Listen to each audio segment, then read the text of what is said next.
ہم نے ایک سلسلہ شروع کیا تھا مسجد نبوی کے نظاروں کا، یعنی حضور صلی اللہ علیہ وسلم کے دور میں مسجد نبوی کے جو نظارے وہاں پیش آتے رہے، آج نبوت میں مسجد نبوی کے نظارے، مسجد نبوی میں پیش آنے والے مختلف واقعات، وہ بیان کرتا رہا ہوں اور کافی عرصہ بیان کرتا رہا ہوں، سال بار تو میرے گھر میں بھی ہے۔ تو اب وہ سلسلہ مکمل ہو گیا ہے، تو اب مجھے خیال آیا ہے کہ وہ ایک بڑی مشہور حدیث ہے صحیح بخاری صحیح مسلم کی، اس کے بارے میں کچھ آپ کے گوشت گزار کیا جائے۔ حضور صلی اللہ علیہ وسلم نے فرمایا ہے سبعۃ یظلھم اللہ فی ظلہ یوم لا ظل الا ظلہ، 7 افراد ہیں، 7 قسم کے لوگ ہیں، یظلھم اللہ فی ظلہ، جن کو اللہ پاک اپنے سائے میں جگہ عطا فرمائے، یوم لا ظل الا ظلہ، جب کوئی سایہ نہیں ہوگا، اس دنیا پریشان ہوگی، بحشر کا میدان ہوگا، لوگ بے قرار ہوں گے، پیاس سے زبانیں سوکھی ہوئی ہوں گی اور پیاس سے تڑپ رہے ہوں گے۔ اس حالت میں کچھ نصیب بھی ہوں گے جن کو اللہ کا یعنی اللہ کے عرش کا سایہ میسر ہوگا، اور باقی سارے لوگ تو بحشر میں خوار ہو رہے ہوں گے، اپنے اعمال کے سلسلے میں کبھی ایک طرف جا رہے ہوں گے، کبھی ایک دوسری طرف جا رہے ہوں گے، لیکن 7 قسم کے ایسے کچھ نصیب ہیں جو اللہ کے عرش کے سائے کے نیچے ہوں گے۔ تو یہ بہت بڑا اعزاز ہے اتنے بڑے محشر میں جہاں اربوں کے تعداد میں دنیا ہوگی، اور اس میں کچھ نصیب بھی ہوں گے کہ اور تو سارے پریشان ہوں گے لیکن وہ پریشان نہیں ہوں گے، اور وہ سائے کے نیچے کھڑے ہوں گے، اور سایہ بھی کسی درخت کا نہیں ہوگا، کسی بلڈنگ کا نہیں ہوگا، بلکہ اللہ کے عرش کا سایہ ہوگا۔ تو عرش الہی کے سائے کے نیچے 7 افراد کھڑے ہوں گے، یعنی 7 اقسام، کئی ہو سکتے ہیں لیکن وہ انہی 7 قسموں میں داخل ہوں گے جو عرش الہی کے سائے کے نیچے کھڑے ہوں گے۔ تو اس میں سے حضور صلی اللہ علیہ وسلم نے پہلا بیان فرمایا امام عادل، انصاف پسند حکمران، وہ حکمران جس کا دور عدل کا دور ہو، انصاف کا دور ہو، وہ حکمران جو ہے وہ بھی عرش الہی کے سائے کے نیچے ہوگا، بلکہ پہلا مستحق اس عرش الہی کے سائے کا وہ ہے جو امام ہے، حکمران ہے اور عادل ہے، عدل کرنے والا ہے۔ عام طور پر ایسے مواقع پر عدل نہیں ہو پاتا ہے، یا لوگوں کے مختلف مسائل ہوتے ہیں اور اس میں بعض دفعہ آدمی کوئی جانبدارانہ فیصلے کر بیٹھتا ہے۔ اللہ پاک نے فرمایا وَلَا يَجْرِمَنَّكُمْ شَنَآنُ قَوْمٍ عَلَىٰ أَلَّا تَعْدِلُوا، کسی قوم کے ساتھ تمہارا اختلاف ہو، نفرت ہو، بغض ہو، لیکن وہ جب تمہارے سامنے پیش ہو جائے تو پھر کسی قوم کی دشمنی، کسی قوم سے نفرت تمہیں اس چیز پر نہ ابھارے کہ تم عدل کرنا چھوڑ دو۔ وہاں ان کا بنتا ہے جن کے ساتھ تم بغض رکھتے ہو، تم نفرت کرتے ہو، حق ان کا بنتا ہے، حق انہیں کو ملنا چاہیے۔ وہ اقرب للتقویٰ، تقوی کا طریقہ کار یہی ہے۔ ہمیں بڑا حیران ہوا یہ جو طالبان کے ساتھ بہت اختلاف ہے، اور جس طریقے کی وہ اسلامی سلطنت قائم کر رہے تھے وہ اس دور میں ممکن نہیں ہے، ان کا ایک تصوراتی خاکہ تھا، لیکن بہرحال اس میں یہ ایک واقعہ بہت مثالی قسم کا ہے کہ جب امریکہ نے طالبان پر حملہ کر دیا تو اس وقت کچھ امریکی پکڑے ہوئے تھے طالبان کی قید میں، اور جب حملہ ہوا تو اس سے دوسرے دن ان کی عدالت میں پیشی کی، وہ امریکی جو ہے وہ عدالت میں پیش ہوئے، اور قاضی صاحب نے یہ کہا کہ بھئی دیکھو تمہارے ملک نے ہم پر حملہ کر دیا ہے، اور اس وقت تم نے ہمارے اندر جتنی نفرت ہے تم سے اور تمہارے ملک سے وہ حد سے زیادہ ہے، اور اس نفرت کی بنا پر میں اس موقع پر صحیح تمہارے حق کہ تمہاری جو مسئلہ ہے اس میں شاید میں پوری طرح حق پر نہ رہ سکوں، اس لیے میری طرف سے تو معذرت میں نے چھوڑ دیا۔ تو یہ ایک عجیب کردار ہے، اور سماعت نہیں کی بھائی ہمارے، کیونکہ تمہارے دلوں میں نفرت ہے تم سے، اور اللہ نے فرمایا ہے کہ نفرت کی حالت میں جو ہے ایسا نہ ہو کہ نفرت کی وجہ سے فیصلہ غلط ہو جائے، اس لیے میں بھی اس خطرے کے پیش نظر میں تمہیں معاف کرتا ہوں، میں تمہارا فیصلہ نہیں کرتا۔ تو یہ کوئی بات ہے ولائی شہان کسی قوم کی نفرت تمہیں اس چیز پر آمادہ نہ کرے کہ تم عدل نہ کرو۔ تو انبیاء کرام سارے عدل والے ہوئے ہیں، وہ تو ظاہر ہے کہ اللہ سے رہنمائی پاتے ہیں، اس لیے ان کے عدل ہونے میں تو کوئی شک نہیں ہو سکتا ہے۔ سارے ہی انبیاء جن کو حکومت ملی، اور عدل حکومت کے ساتھ خاص نہیں ہے، ہر معاملے میں عدل، مثلا وراثت کی تقسیم ہے تو اس میں عدل کرنا،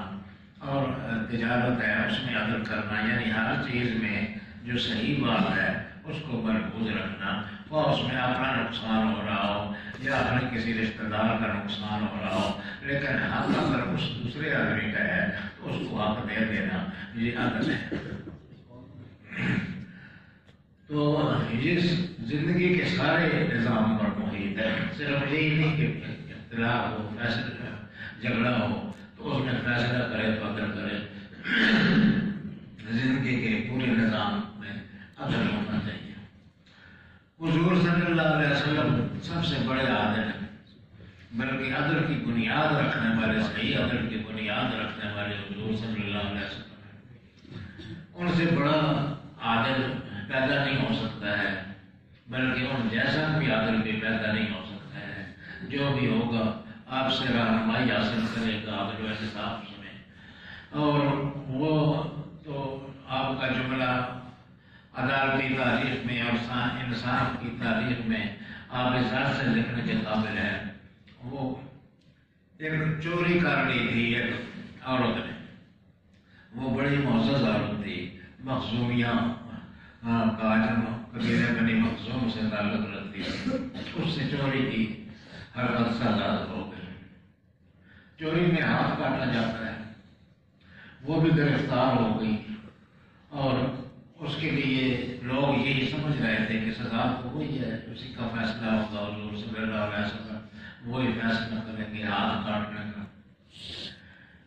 تو وہ ہے بہت ہی معزز گھرانے کی عورت تھی، عرب میں بہت محترم خاندان تھا وہ، اس لیے یہ سب اس کوشش میں تھے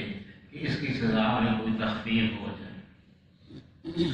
اور یہ چاہ رہے تھے کہ حضور صلی اللہ علیہ وسلم کی بارگاہ میں سفارش کی۔ تو سفارش کرنے کے لیے کوئی آدمی تیار نہیں ہو رہا تھا، آپس میں گفتگو ہوئی تھی کہ کس آدمی کو کہیں گے اس کے بارے میں سفارش کرو۔ آخر فیصلہ ہوا کہ اسامہ جو ہے، اسامہ ان کو آگے کرنا چاہیے، یہ سفارش کریں، کیونکہ یہ رسول اللہ کے بہت لاڈلے ہیں۔ یہ اسی طرح جس طرح حضرت امام حسین اور امام حسن کے ساتھ حضور صلی اللہ علیہ وسلم پیار کیا کرتے تھے، ان کے ساتھ بھی پیار کیا کرتے تھے، کیونکہ ان کے باپ کو یعنی حضرت زید کو ایک دفعہ حضور صلی اللہ علیہ وسلم نے اپنا بیٹا قرار دیا تھا، اشہدوا ورنہ زید ابنی، گواہ ہو جاؤ کہ زید میرا بیٹا ہے۔ بعد میں قرآن کریم نے کہا کہ اس طرح زبانی کہنے سے بیٹا کوئی نہیں بنتا ہے۔ بہرحال جب تک یہ حکم نازل نہیں ہوا تھا تو ان کو زید ابن محمد کہا جاتا تھا، جب حضور صلی اللہ علیہ وسلم نے ان کو اپنا بیٹا بنایا تھا، تو متبنہ سے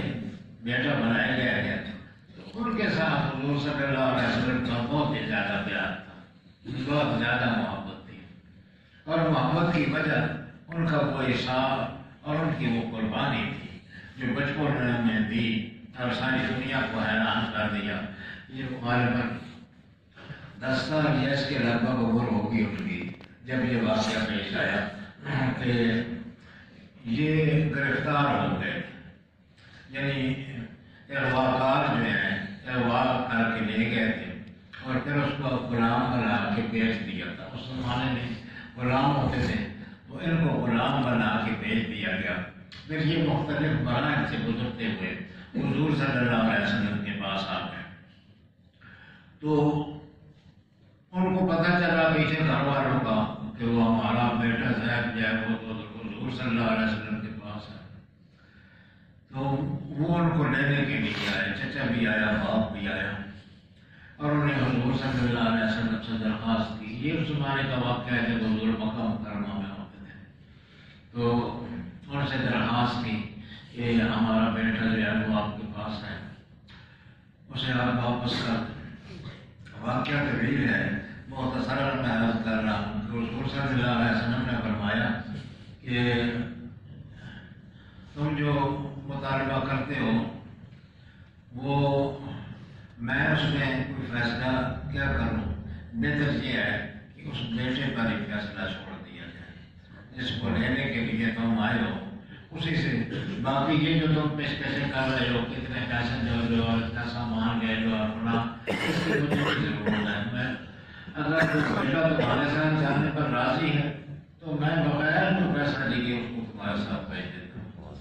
ہوں، اس کا کوئی معاوضہ نہیں لوں گا، کوئی فدیہ نہیں لوں گا اس کا، اور وہ تمہارا ہے۔ اور اگر ہو نہ جائے تو اب زور سے تو میں اس کو پکڑ کے تمہارے حوالے نہیں کر سکتا۔ انہوں نے کہا یہ تو کمال ہے، یہ تو احسان سے بھی بڑھ کر احسان کیا ہے اپنے آپ پر، ایسا کون کرتا ہے۔ بہرحال یہ ہمیں اس فیصلے پر اتفاق ہے۔ چنانچہ زید کو بلایا گیا، وہ زید آئے حضور صلی اللہ علیہ وسلم کے سامنے، اور حضور نے کہا کہ زید یہ دل کو پہچانتے ہو؟ کہا ہاں جی پہچانتا ہوں، ایک میرے والد ہیں، میرے چچا ہیں، اور ہمارے لیے تو میں لینے کے لیے آئے ہیں اب، اور میں نے یہ مجھ پر چھوڑ دیا ہے، اب تیری مرضی ہے کہ تو ان کے ساتھ جانا چاہے تو تیری مرضی ہے، میری طرف سے کوئی پابندی نہیں ہے، اور اگر یہاں رہنا چاہے تو تب بھی تیری مرضی ہے، پر یہ میں نے تجھ پر چھوڑ دیا یہ۔ تو زید نے اپنے خاندان کے لوگوں کو دیکھا تو دیکھو جی کیسا وہ بچہ سالوں سے ترسا ہوا اپنے ماں باپ کے لیے، اس کے لیے تو ماں باپ میرے سب سے بڑی نعمت ہوتی ہے، لیکن اس نے ان کو دیکھا تو اس نے کہا کہ ماں اختار ہو ماں، میں یا رسول اللہ آپ کے مقابلے میں ان کو نہیں پسند ترجیح دے سکتا ہوں، آپ کے مقابلے میں تو یا رسول اللہ کسی کو بھی ترجیح دے سکتا، اور میں نے جو عرصہ آپ کے پاس گزارا ہے اس نے اب میرا دل موہ لیا ہے، میں ان کے ساتھ نہیں جانا چاہتا ہوں یا رسول اللہ، میں آپ کے ساتھ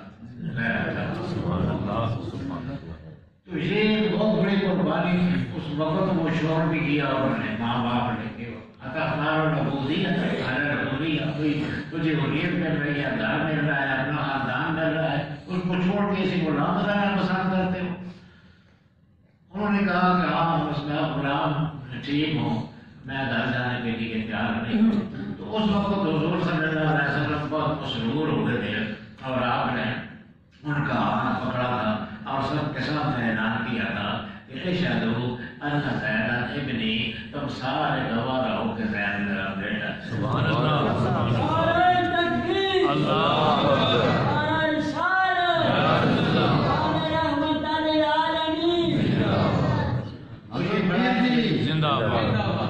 تو یہ بڑا احساس ہے حضرت زید کا کہ انہوں نے اپنا خاندان، اپنا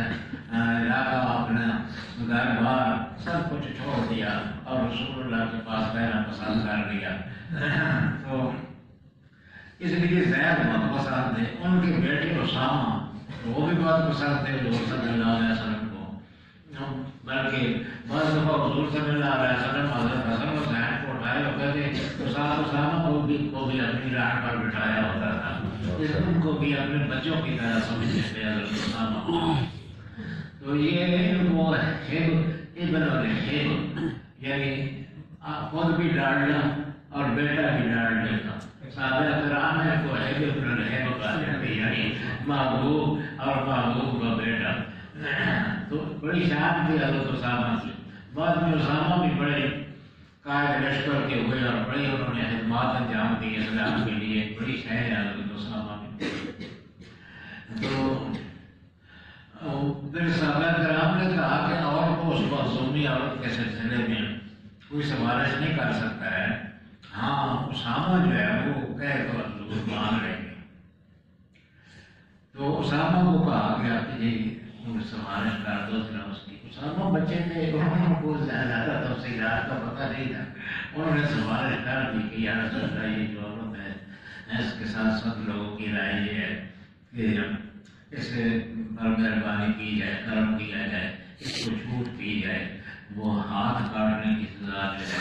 اس سے موقوف کر دی جائے. بس حضور صلی اللہ علیہ وسلم نے اتنی بات سننی تھی کہ آپ کو غصہ آ گیا. بلکہ روایات کے مطابق آپ کا چہرہ سرخ ہو گیا اور پھر آپ ممبر پر چڑھے اور لوگوں سے خطاب کیا اور کہا کہ سنو یہ پہلی جو قومیں ہلاک ہوئی ہیں یہ اسی لیے ہلاک ہوئی ہیں کہ ان میں معزز آدمی اگر کوئی غلطی کرتا تھا کوئی بڑا آدمی کوئی غلطی کرتا تھا اس کے لیے چھوٹ کے 100 راستے ہوتے تھے. وہ کسی نہ کسی طرح اس کو چھوڑ دیا جاتا تھا. لیکن غریب اگر کوئی مسکین کوئی اگر حرکت کرتا تھا اس پر قانون نافذ ہوتا تھا. ہمارے ملک میں بلکہ ساری دنیا اسلامی میں آج کل یہی وہ پرانا رواج ہے. جو باثر ہوتے ہیں وہ چھوٹ جاتی ہے کسی نہ کسی طریقے سے اور غریب بیچارہ لڑ جاتا ہے. تو حضور صلی اللہ علیہ وسلم نے فرمایا کہ پہلی قومیں جو ہلاک ہوئی ہیں اور تباہ ہوئی ہیں اور برباد ہوئی ہیں اور اس پر اللہ ناراض ہوا ہے وہ محض اس وجہ سے کہ وہ عدل نہیں کرتے تھے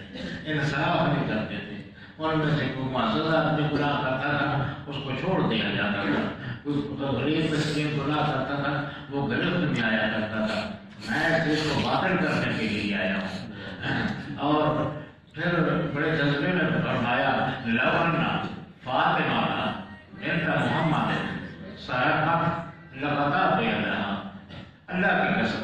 اللہ کی قسم قسم اٹھا کر فرمایا واللہ اللہ کی قسم اگر فاطمہ جو محمد کی بیٹی ہے یہ اگر چوری کرے نا تو میں اس کی بھی ہاتھ کاٹ دوں گا. لو ان فاطمہ بنت محمد سرقت لقطات یدہا. تو یہ حضور صلی اللہ علیہ وسلم کا عدل و انصاف کی دنیا میں یہ معیار یہ جملہ جس سے ٹپکتا ہے یہ معیار یہ کمال کا جملہ ہے. اور آخری تعلق جو حضور صلی اللہ علیہ وسلم کا بہت زیادہ محبت کا تعلق تھا وہ حضرت فاطمہ کے ساتھ تھا. تو حضرت فاطمہ کا نام لے کر فرمایا. یہ نہیں کہا سر یہ نہیں کہا کہ میری بیٹی یہ کام کرے. یہ بات جو خصوصی تعلق حضرت فاطمہ کے ساتھ اس لیے فرمایا کہ فاطمہ جو میری بیٹیاں باقی بیٹیاں نہیں فاطمہ بھی اگر یہ کام کرے تو تب بھی میں اس کے ہاتھ کاٹ دوں گا. تو اس قسم کے عدل کا نظام لے کر آئے حضور صلی اللہ علیہ وسلم. اس لیے آپ کے عدل پر کوئی شبہ کرنا یہ تو ظاہر منافقت کی نشانی ہے. اور یہ ایسے منافق تھے اس وقت بھی. حضور صلی اللہ علیہ وسلم نے ایک دفعہ غزوے سے فارغ ہوئے تو مال غنیمت تقسیم کر رہے تھے. مال غنیمت جب آپ تقسیم کر رہے تھے تو ایک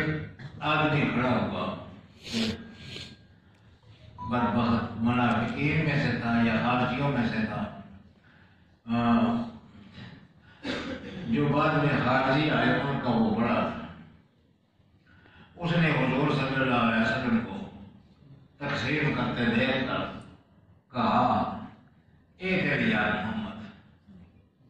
محمد انصاف کرو انصاف کے ساتھ تقسیم کرو. یہ جو کسی کو زیادہ دے رہا ہے جو کسی کو کم دے رہا ہے جو اپنی مرضی چلا رہا ہے یہ نہیں ٹھیک ہے. اے میرے یار محمد انصاف. اب اگر دیکھیں بات تو غلط نہیں کی، عدل کا حکم اللہ بھی دیتا ہے، حضور صلی اللہ علیہ وسلم بھی عدل کا حکم دیتے ہیں، وہ بھی عدل ہی کا کہہ رہا تھا حضور صلی اللہ علیہ وسلم، لیکن یہ بھی دیکھنا ہوتا ہے کہ اچھی بات صحیح موقع پر ہو تو تب صحیح ہوتی ہے، غلط موقع پر وہ بات ہو تو نقصان دہ ہوتی ہے۔ عام آدمی کو یہ دل کہنا صحیح ہے، حضور کو یہ دل کہنا صحیح نہیں بلکہ گستاخی ہے، ناجائز ہے، وہ گویا اس کا مطلب یہ ہے کہ وہ یہ سمجھ رہا ہے کہ حضور عدل نہیں کر رہی ہے، تو حضور کی طرف عدل نہ کرنے کی نسبت آدمی کو دین سے خارج کر دیتی ہے، اسلام سے خارج کر دیتی ہے۔ اس نے کہا اے نبی محمد نے صاف کر، تو حضور صلی اللہ علیہ وسلم نے فرمایا میں لگا علم آدم فمن یادم، تو الہ ہو جائے الہ آدم، اگر میں انصاف نہیں کروں گا فمن یادم پھر آپ کو انصاف ہوگا، میں بھی اگر عدل کے خلاف کوئی بات کر دوں تو پھر کون عدل کرتا ہے؟ یعنی میرا تو ہر بات جو ہے وہ عدل کے مطابق ہوتی ہے، اس لیے میں لگا تو الہ ہو جائے الہ آدم، اگر میں عدل نہیں کروں گا فمن یادم پھر اور کون کرے گا؟ تو حضور صلی اللہ علیہ وسلم نے اس شخص کے بارے میں فرمایا یخرج من جیز ھذا، اس کی اولاد سے ایسے لوگ پیدا ہوں گے، یعنی یہ گستاخی آگے خاندانی ہے، اس کی اولاد سے ایسے لوگ پیدا ہوں گے کہ وہ ایسے گستاخ ہوں گے، یعنی یہ جو بات کی ہے اس نے گستاخی کی ہے، آگے اور بھی اس سے گستاخ پیدا ہوں گے، اور یہ ایسے لوگ ہوں گے کہ بڑے دیر لوگ ہوں گے، بڑے قاری ہوں گے، بڑے حافظ ہوں گے، بڑے نمازی ہوں گے، بڑے روزے دار ہوں گے، ایسے روزے دار ہوں گے کہ جو اکثر عادت سیام ہو معاشیہ میں کہ اے میرے صحابہ تمہیں اپنے روزے ان کے روزوں کے مقابلے میں حقیر لگی ہو، وَيُحَقِّرُ أَحَدَكُمْ صَلَاتَهُ مَعَ صَلَاتِهِ، اور وہ جب نماز پڑھیں گے تو اتنی نمازیں پڑھیں گے اور اتنے خشوع خضوع کے ساتھ نمازیں پڑھیں گے کہ اے میرے صحابہ تمہیں اپنی نمازیں ان کے مقابلے میں حقیر معلوم ہو۔ اور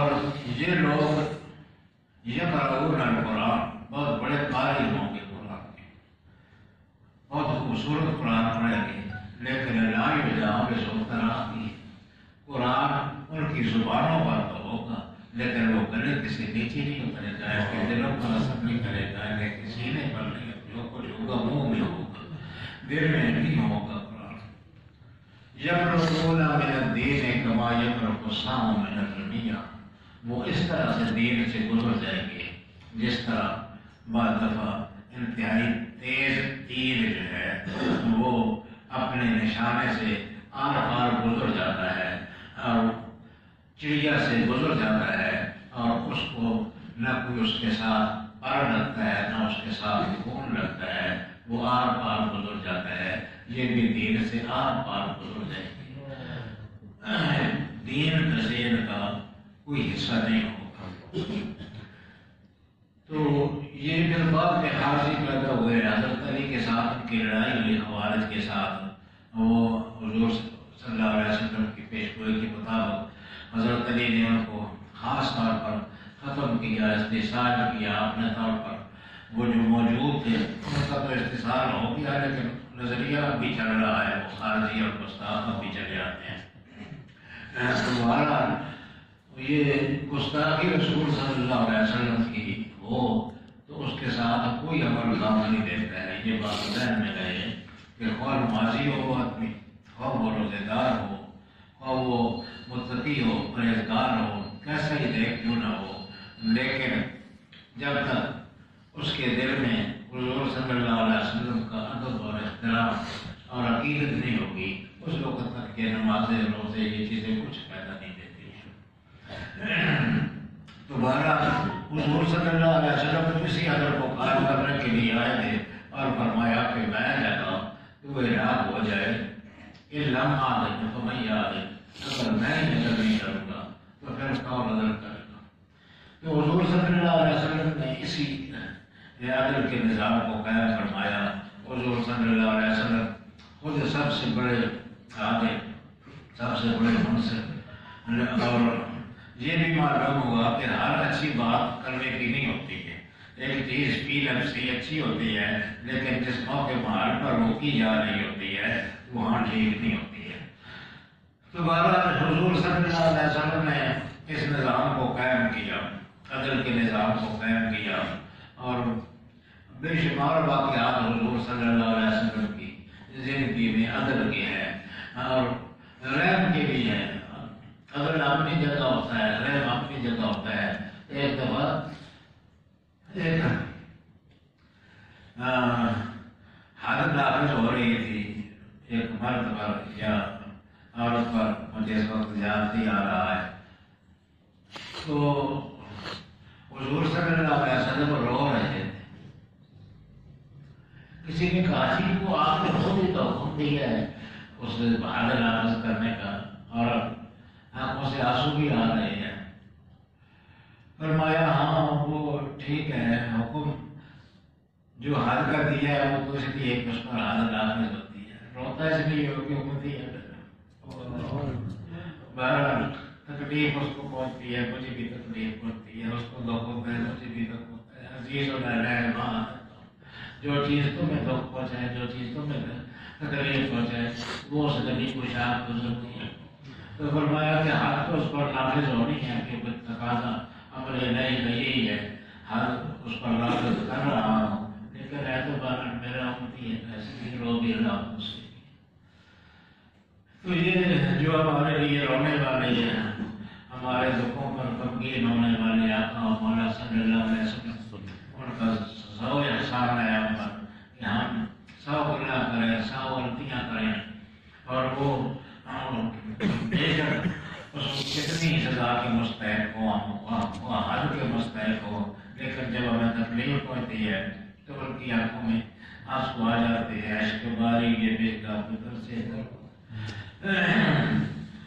ان کی ہمیشہ ان کی آنسو کی جو عشق باری ہوتی ہے، آنسو برستے ہیں. اس میں اعلیٰ حضرت فرماتے ہیں عشق باری یہ بیٹا برستے درود. تو اللہ پاک ہم پر لاکھوں رحمت ہے، لاکھوں درود، کروڑوں درود نازل فرمائے جو اپنی امتیوں کے لیے اس طرح پریشان ہوتے ہیں، غمگین ہوتے ہیں. تو بہرحال اس عدل کے نظام کو نافذ کیا حضور صلی اللہ علیہ وسلم نے. اور اس اب یہ بھی بات ہے کہ جو آدمی یہ بات کہتا ہے حضور صلی اللہ علیہ وسلم کے بارے میں کہ عدل نہیں ہو رہا ہے، یقین یا محمد کہتا ہے، یہی بات اگر کوئی دوسرا کسی دوسری نیت سے کرے تو اس کے لیے حضور صلی اللہ علیہ وسلم اس طرح غصہ نہیں ہوتے ہیں جس طرح اس کے لیے غصے ہوتے ہیں. نیتوں کی بڑی بات ہوتی ہے، نیت خراب ہو تو سارا کام خراب ہوتا ہے. یہی بات اگر کچھ اور لوگ کہیں لیکن ان کی نیت یہ نہ ہو تو پھر ان کے لیے حضور صلی اللہ علیہ وسلم کا اور رویہ ہوتا ہے. ایسی بات انصار کے کچھ لوگوں نے بھی غزوہ حنین کے موقع پر کہہ دی تھی، لیکن نہیں ہے ایسا ہم کو وہ قصہ سنائیں گے حضور صلی اللہ علیہ وسلم کی رحمت شفقت اور عنایت وہ قصہ پہلا محفل میں سنائیں گے. واخر دعوانا الحمدللہ.